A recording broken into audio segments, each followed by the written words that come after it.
দেখতে দেখতে একদিন চোখের পাওয়ার কমে যাবে, চোখে চশমা উঠবে। তারপর এক সময় আসবে এই চশমাও কোনো কাজে আসবে না। চোখের আলো আল্লাহ তাআলার নিয়ামত, একদিন তা নিভে যাবে, আলোহীন চোখ কিছুই দেখতে পাবে না। কান দ্বারা কতদিন আপনি ডিজে গান আর চ্যাটসং শুনবেন?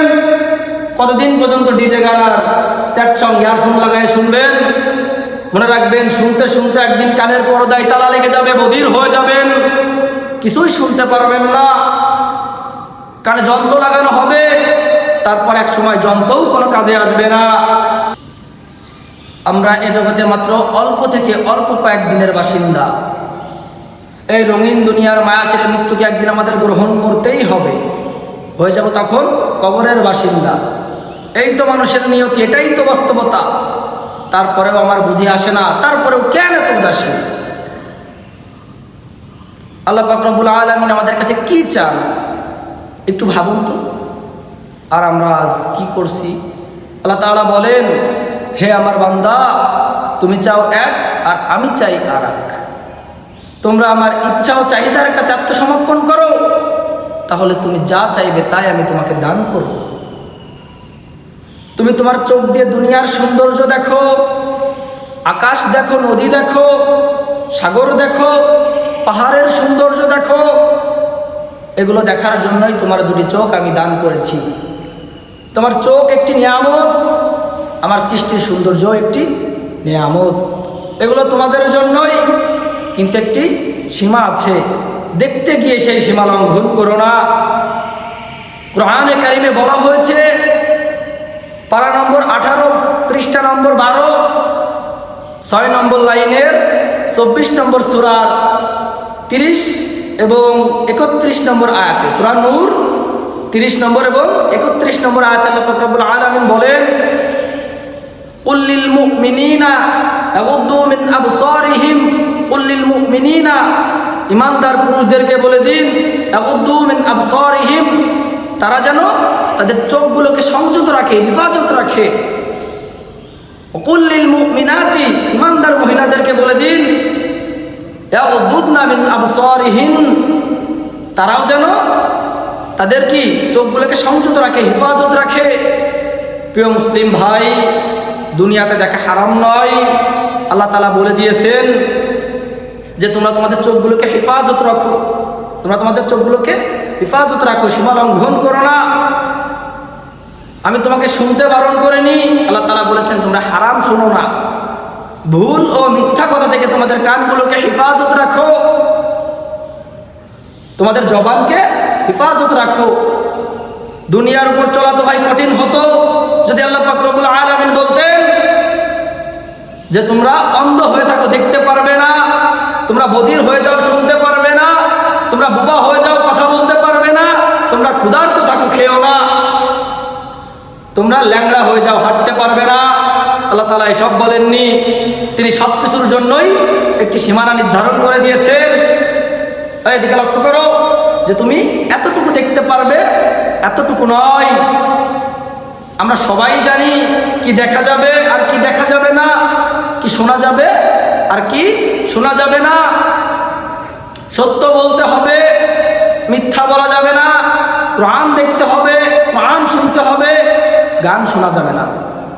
অর্থাৎ যা আমি চাই তা করবে, তাহলে আমি তাই করব যা তুমি চাও। আরে ভাই, দুনিয়াতে কতদিন পর্যন্ত চায়ের দোকানে বসে নর্তকীদের ন্যাংটা নাচ দেখবেন? কতদিন পর্যন্ত মোবাইল স্ক্রল করে করে হারাম ভিডিও দেখবেন? মনে রাখবেন, দেখতে দেখতে একদিন চোখের পাওয়ার কমে যাবে, চোখে চশমা উঠবে। তারপর এক সময় আসবে এই চশমাও কোনো কাজে আসবে না। চোখের আলো আল্লাহ তাআলার নিয়ামত, একদিন তা নিভে যাবে, আলোহীন চোখ কিছুই দেখতে পাবে না। কান দ্বারা কতদিন আপনি ডিজে গান আর চ্যাটসং শুনবেন? কতদিন পর্যন্ত ডিজে গান আর চ্যাটসং ইয়ারফোন লাগায় শুনবেন? মনে রাখবেন, শুনতে শুনতে একদিন কানের পর্দায় তালা লেগে যাবে, বধির হয়ে যাবেন, কিছুই শুনতে পারবেন না। কানে যন্ত্র লাগানো হবে, তারপর এক সময় যন্ত্রও কোনো কাজে আসবে না। এই শরীর, এই ব্যায়াম করা, জিম করা বডি কতদিন পর্যন্ত থাকবে?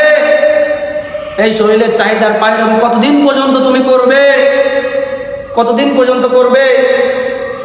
তোমার এই শরীরে লাবণ্যময় চেহারায় একদিন ভাঁজ পড়ে যাবে। আর এই চেহারা, এই রূপ সৌন্দর্য সব হারিয়ে যাবে। এই রূপ সৌন্দর্য সব একদিন কি হবে? হারিয়ে যাবে। আর এই চেহারা, যার জন্য এত গর্ব, এত মায়া, এত সোনো পাউডার, এত চাহিদা, যার দর্শনে চোখ কখনো ক্লান্ত হতো না, একদিন এই যে চেহারার দিকে চোখ পড়লে চোখ ফিরিয়ে নিতে মন চাইতো না, তাই একসময় বিরক্তিকর বিশ্রী বস্তুতে পরিণত হবে। তোমার দেহ ভরা যৌবন ছিল, তোমার দেহ ভরা যৌবন ছিল, সদম্বে হেঁটে বেড়াতে যে পা দিয়ে, ভরা যৌবন সদম্বে হেঁটে হেঁটে হেঁটে রাস্তাতে দেখিয়ে বেড়াতে তোমার শরীর, বয়সের ভারে আস্থা কি একদিন তা বয়সের ভারে নুয়ে পড়বে। আস্থা বয়সের ভারে নুয়ে পড়ছে। আস্থা কি একদিনেই দেখবেন বয়সের ভারে তা কি আস্থা নুয়ে পড়বে। তোমার কোথায় যাবে এই শক্তি? তোমার শরীরে এক সময় অনেক শক্তি ছিল, এমন এক সময় আসবে তুমি নিজে হাঁটতে পারবে না। দুজনের কাঁধে ভার দিয়ে তোমাকে হাঁটতে হবে, পা দুটো স্থির করে দাঁড়াতে পারবে না অন্যের সাহায্য ছাড়া। তোমার ওই শরীর এমন এক সময় আসবে বিছানায় পড়ে যাবে, বিছানায় গড়াগড়ি খাবে, তুমি উঠতে পারবে না। কি পারবে না?